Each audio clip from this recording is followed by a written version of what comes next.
immigration and family law, employment law and corporate law, commission of homes and all the other laws, personal and friendly service if you owe.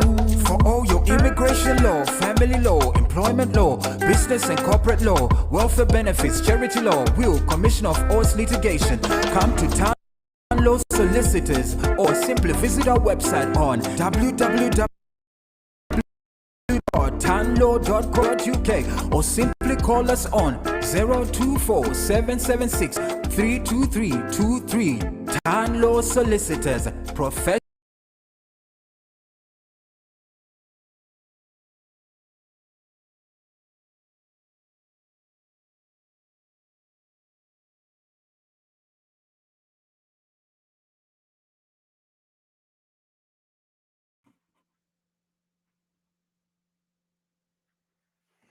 Hello, everyone. My name is Andrew Nyamayaro, a solicitor at Tanlaw Solicitors. I'm here again with the weekly updates on immigration and legal matters from Tanlaw Solicitors. If there's any issues that you want us to discuss today in terms of immigration to the United Kingdom, you can type in your questions and I should be able to assist in responding to most of the questions. But as I wait for the questions, I will just give a brief update on some of the immigration matters that have arisen over the past week or so. If you can type in your questions, I'll be grateful and I should be able to respond to your questions as it is a question and answer session for immigration today. So in terms of our updates, the first update that I want to give to you is in relation to a case of someone who was being sought to be deported to Somalia by the Home Office. And that person relied on the case of AM Zimbabwe.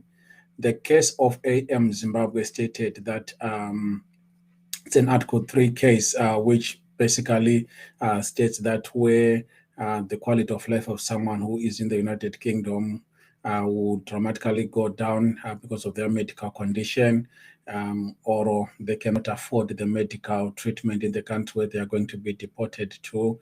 In that case, it was Zimbabwe. Then the Home Office can consider those circumstances in their consideration to grant that person leave to remain or a visa to the United Kingdom.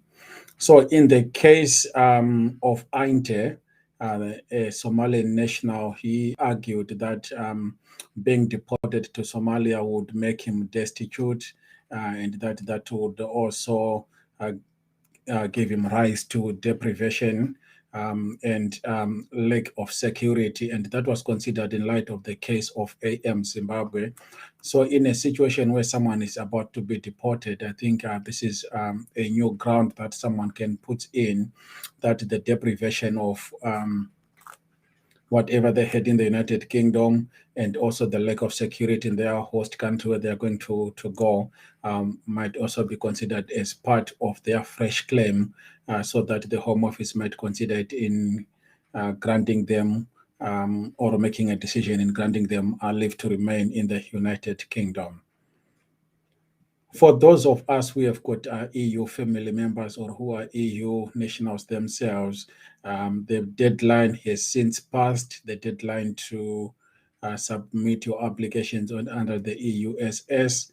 However, some people still continue to make applications, albeit out of the deadline, and the Home Office has indicated that they will consider these applications.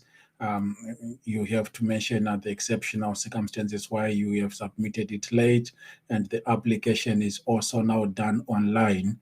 So if you are an EU national or an EU national family member, or if you are relying on your children as a sole carer of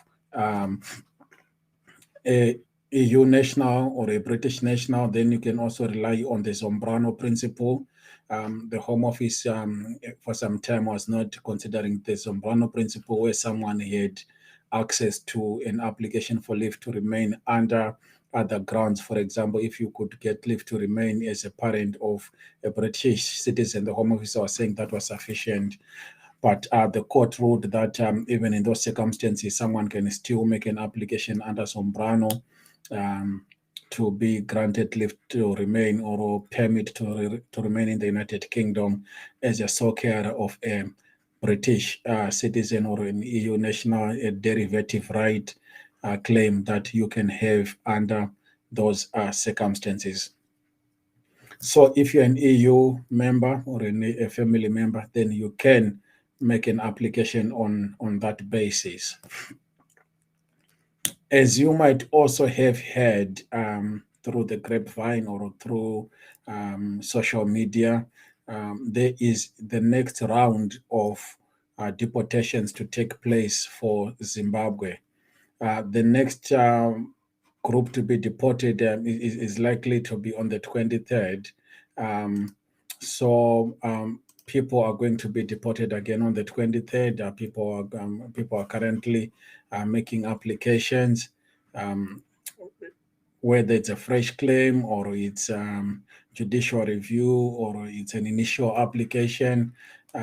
People are going to either be removed or deported to Zimbabwe. As you know, there's an agreement that was entered between the Zimbabwean government and the British government vis-a-vis foreign national offenders and ultimately relating to immigration offenders.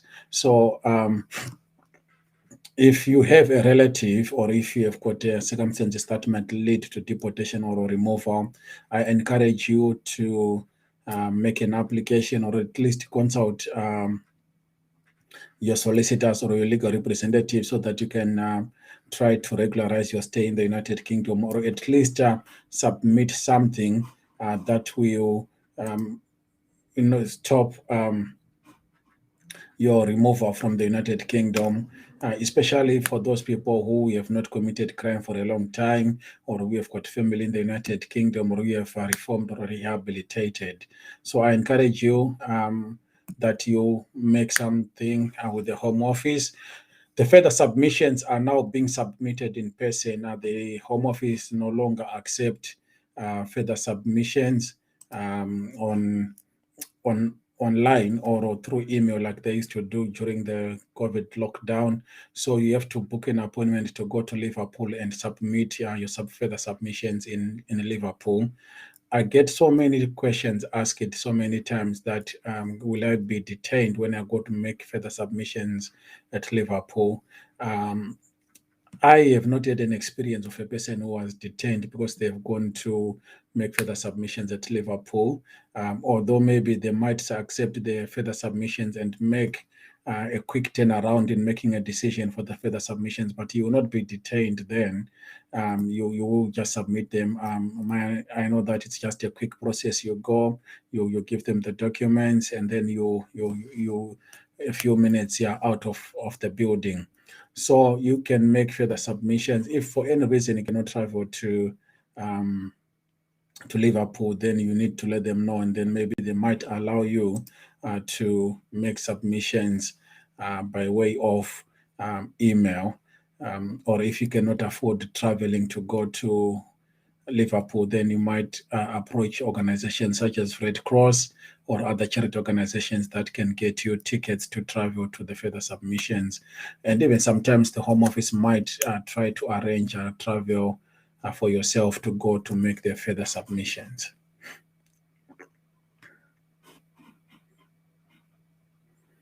One of the questions that I've received is that, may I please know the process of a student visa? The process of a student visa obviously starts with you making an application to universities. If you have got the requisite qualifications for a particular degree or whatever studies that you want to do, you make an application through UCAS. And once you make an application through UCAS, some universities will accept you if you qualify. And once you've been accepted by the universities, then you will need then to make to contact the university, and they will obviously write to you, and then you can make an application through them. They will generate a sponsor certificate for you. They will normally, most universities have got an international office within their administration, and they will guide you normally through the application.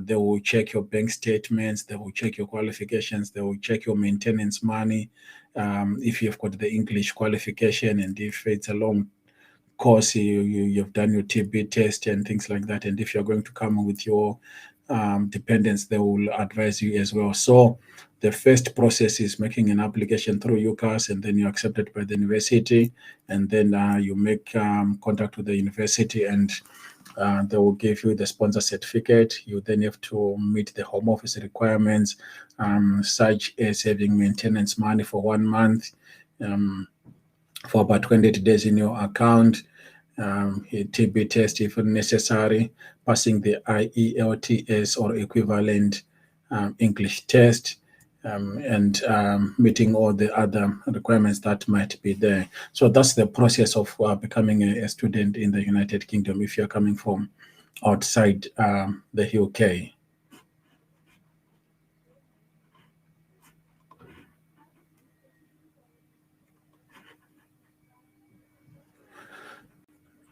So when it comes to application for naturalization for people who are in the United Kingdom, an adult can make an application on the AN form. Well, most forms are now online anyway. For most applications, we don't use paper applications. It's just online processes. You have to meet the requirements of naturalization, such as having passed the English test at A2 or B1 level or better, having done the citizen life in the UK citizenship test, and proving that you've been in the United Kingdom for about 5 years, using documents such as your utility bills, council tax, P60, P45, pay slips, and so forth. You also need to provide details of 2 referees. One should be a British citizen and one should be a professional, or they can be both. But you need to at least you have the details of 2 referees. The main challenge with the current process is that the Home Office is now asking too much information for referees, and some people are hesitant to pass on their information to third parties. So hopefully the Home Office will improve the process and just maybe generate a link for a referee to then input their own information onto the Home Office website, rather than giving the information to a third party. The Home Office fee is around £1,380. Let's just say about 1,400 for naturalization. And if you want it to a quick turnaround of the decision, you will pay an additional fee. Off my head, it's about 600 or 800 pounds that you will pay to get a 48-hour decision from the Home Office. So now we are starting to see that the Home Office is starting to make decisions quicker after the initial lockdowns and the restrictions. Although the Home Office across the board is experiencing delays because of the lockdown that was there before. So you will notice that most applications are running for over 6 months. Because of the backlog that is with the Home Office. It's not unique to any particular individual, but so many people have got delays in their cases because of the lockdown that was there because of the COVID-19.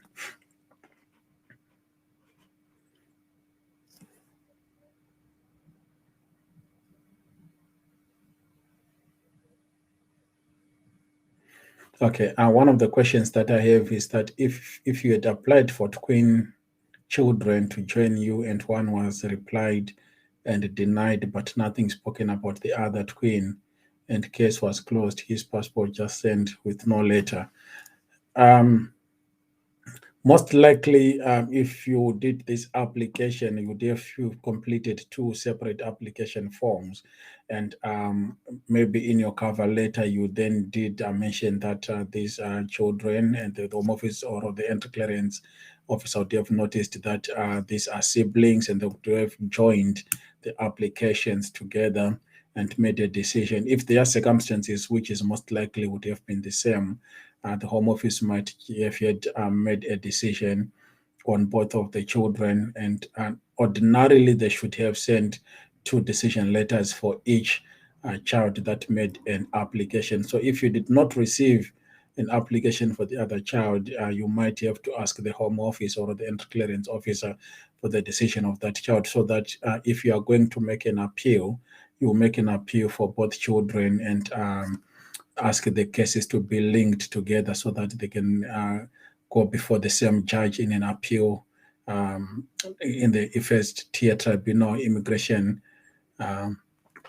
tribunal. So I would suggest to the person that is asking this question that contact the entry clearance officer wherever you made the application. It could be FedEx in Zimbabwe or Pretoria, so that they can give you the second decision. And these cases can be appealed within 28 days of the decision having been made.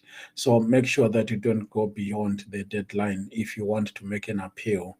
However, you are welcome to do a fresh application if you think that the appeal will not have prospects of success, and you can then make an application, a new application now, addressing the reasons why the initial application was rejected or dismissed or refused by the Home Office.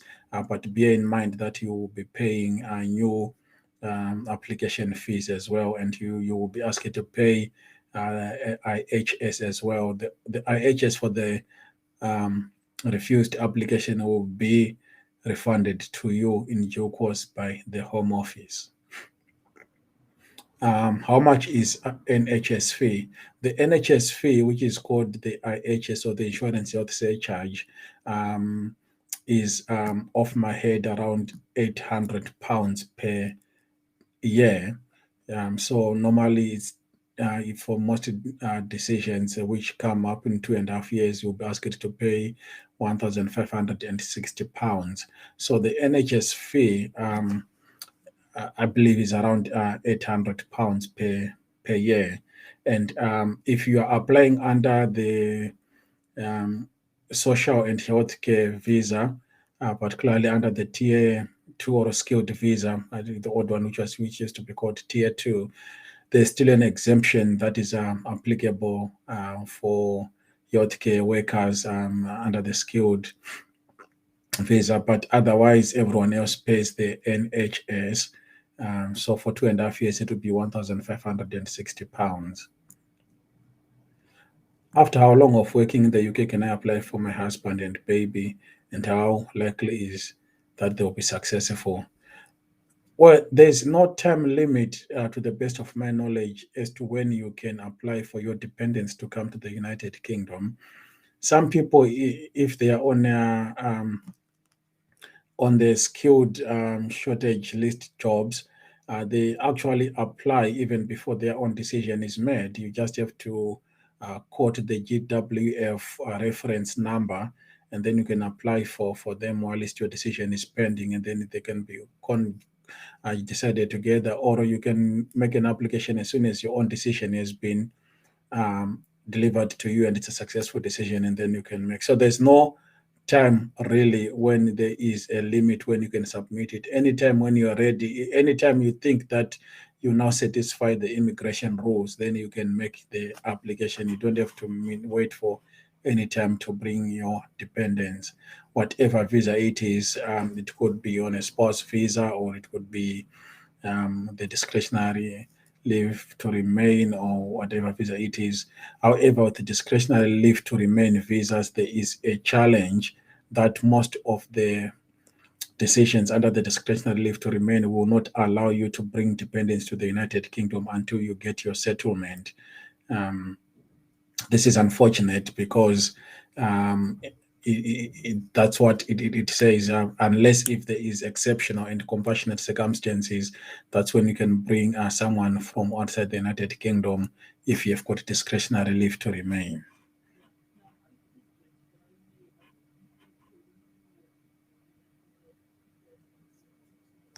How do I get the number for Pretoria Home Office? I don't know their number, and I don't think you'll be able to get their number, but there is a form online. If you get in touch with me on the email or on WhatsApp, I can then send you a link on where you can inquire about the decision. Or if you got the decision through email, just reply to that email, unless if it's a no reply email. Just reply to the email asking for the rest of the decision of the child. Or alternatively, I can give you a link where you can contact the Home Office regarding any application that is pending or that has been decided, and then you can get a response. When you go through that link, it will then give you a premium number which you can call, or it can go through by email. Either way, you will be asked to pay. I think if you go by email, you pay an equivalent of about £5. If you go by the premium telephone number, they will give you the per minute rate for the telephone number, and then you can call and talk to them.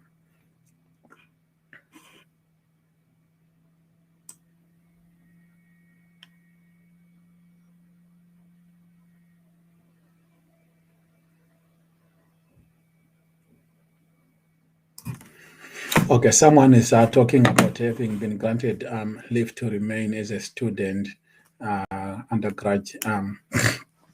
So the challenge with those ones is that some of the student visas, and you have to check with each visa, you may not be able to bring your dependents, particularly short-term visas as well.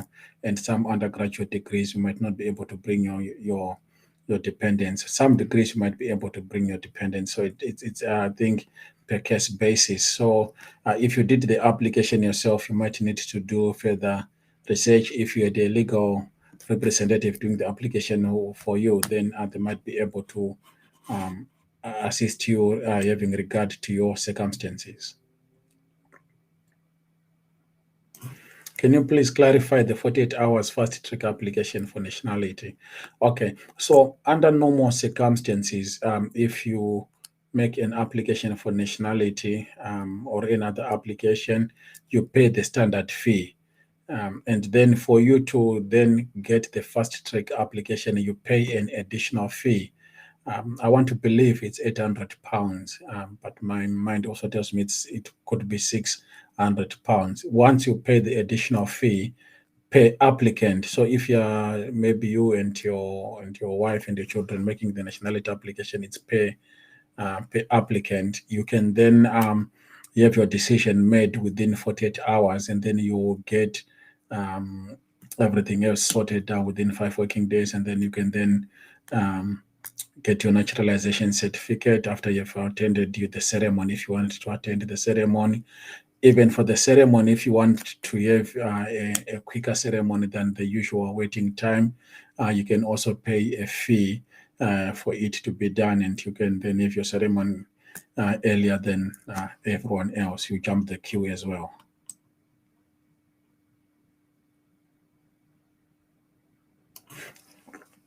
How about those who have their indefinite leave to remain in paper? How do they transfer it to biometric? Okay, so when you get your indefinite leave to remain stamped in the passport, the Home Office is no longer keen on people having those type of indefinite leave to remain. And most organizations, particularly employers, are now with time starting to forget about these indefinite leave to remain that are in passports. And they are also not keen on accepting them, especially when you are applying for a job. They are afraid to be fined for whatever reason it is that they've employed someone, even if it's quite legal for you to have that document. So with time, these are phasing out automatically, and most of them are also stamped to expire with the expiry date of the passport. So anyone who's got this type of visa, I think even when you travel outside the country and try to come back, you will have problems with the Home Office or the immigration officers asking you to get a biometric and change from these old-fashioned leave to remain, or even the ones which were on an A4 piece of paper. So for you to transfer them, you make an application, and the application is online. It's a no time limit application that you make. You pay a fee. I think it's about £300 that you pay for that type of visa, and not visa, rather application. And then you can get your biometric done. And again, if you want it to be done quicker, you pay an additional fee, which the Home Office will make a decision earlier on.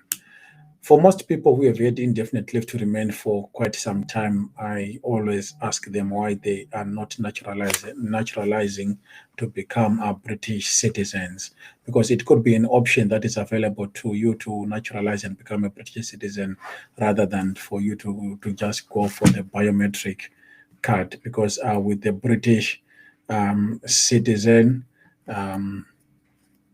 you, as long as you meet the requirements of, for example, good character, you have been in the country for the requisite period, and if for part of the period you were illegal in the country, you have accrued 10 years, you've done your English test, the Life in the UK test, and you meet the rest of the requirements, I always advise you to do the naturalization, unless if there is any reason why you cannot naturalize to become British. But if you just want the biometric card, then you go online and apply for the no time limit application, and you will get your biometric card.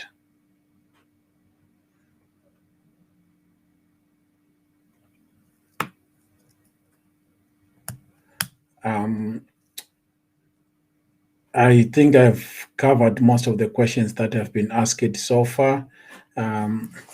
I'll just try to check on the other platforms where I'm also presenting to see if there's anything that there's any other questions, but I don't see any other questions that are there. So thank you so much for joining me today. If you've got any particular questions that you want to ask, you can contact me on the details that are on the screen, or you can contact our office, and there should be someone else in the office that can be able to help you. We are also on YouTube. All the videos that I do are on YouTube. So if you go on our YouTube channel, you should be able to see all the videos. They're all saved there. So if you search for Tan Law Solicitors on YouTube, you can like our channel and subscribe to all the updates, and you can see all the videos that we have done, that I've done, and other videos that I've presented on other platforms as well. They are all on our YouTube channel. So it's Tan Law Solicitors, and we've got a YouTube channel. The question that I've just received is, does the 20-year rule still apply? Yes, the 20-year rule still apply, and we are making loads of those applications at the moment for people who have accrued 20 years or more in the United Kingdom. And if you have had a period of being in prison for part of the period, it will be more than 20 years. So you need to prove that you have been in the United Kingdom for the 20 years or so by way of utility bills, council tax bills, P60, P45, tenants agreements, any invoices that you have, academic and professional certificates and qualifications that you had, letters of support from family and friends, your own support letter, NHS information from the GP, NHS appointments, and so forth. Any information that proves that you've been in the United Kingdom for the past 20 years. Most people struggle with the early years of the 20 years. So you could, if you've got the passport that you landed with, or if you were a student, for example, you can prove that you were a student at the time. It's always also important maybe to make a subject access request, that is requesting a copy of your file from the Home Office, and we can then glean through that file to see what is in there and how you have engaged with the Home Office. So the 20-year rule still applies, and we have assisted a lot of clients on the 20-year rule. The Home Office fee per applicant is £1,033. The IH is £1,560. Biometric enrollment is £19.20, and we then discuss the solicitor's fees depending on your circumstances. Our solicitor's fees always appear on our website as it is part of the SRA requirements.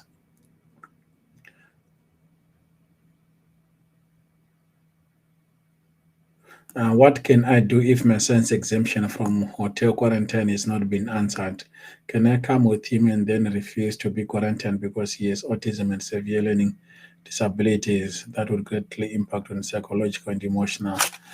Okay, there's been a similar case of a child that came to the United Kingdom, and that child had serious medical conditions, needed medical some serious medical treatment, and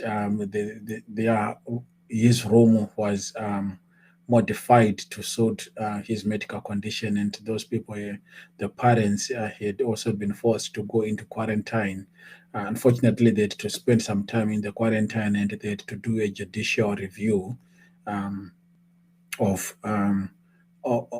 them being required to stay in the quarantine place, and the judicial review decided, or the judge decided, that they can go and finish off the quarantine at their purpose-made house, where the boy could enjoy the environment, which is good for his medical condition. So I would say before you just come, for you to try to refuse when you are there, I don't think it will work. You will then be forced to go into the quarantine for some time. I would say if they are not replying, then try to do a judicial review, and most likely the pre-action protocol team will respond in a way. I wouldn't just jump on the plane and come without a response from the Home Office. That, I think, will be quite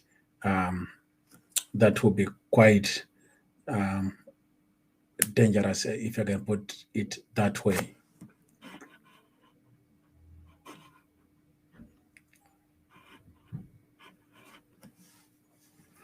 Okay, so thank you so much for your questions. Andrew, I answered your question that you can make an application for naturalization via the priority route. You pay an additional £800 per applicant. And also, if you want the ceremony to be fast-tracked as well, the council will pay you an additional fee, and your ceremony can also be fast-tracked. So both are fast-tracking for the application itself, and the naturalization ceremony are available. What is the requirement for applying for a spouse visa and child, and how much should I be earning approximately? If you are bringing a child and a spouse, you should be earning around 18,600 is if you're just bringing the spouse, and then an additional £3,000 for the child. So around 21,000 is what you should be earning if you're going to bring a spouse and a child. So that's your gross salary before tax is taken out. Thank you so much, everyone, and I will meet with you again next week. If you have got any questions that you want to answer, you can contact us on the details provided, and you can watch these videos on our YouTube channel. If you look for Tanlo Solicitors on YouTube, and please subscribe to our channel, and because we've got a lot of content on there that will help you or a lot of people, not only for immigration, but various other things as well. Thank you and goodbye.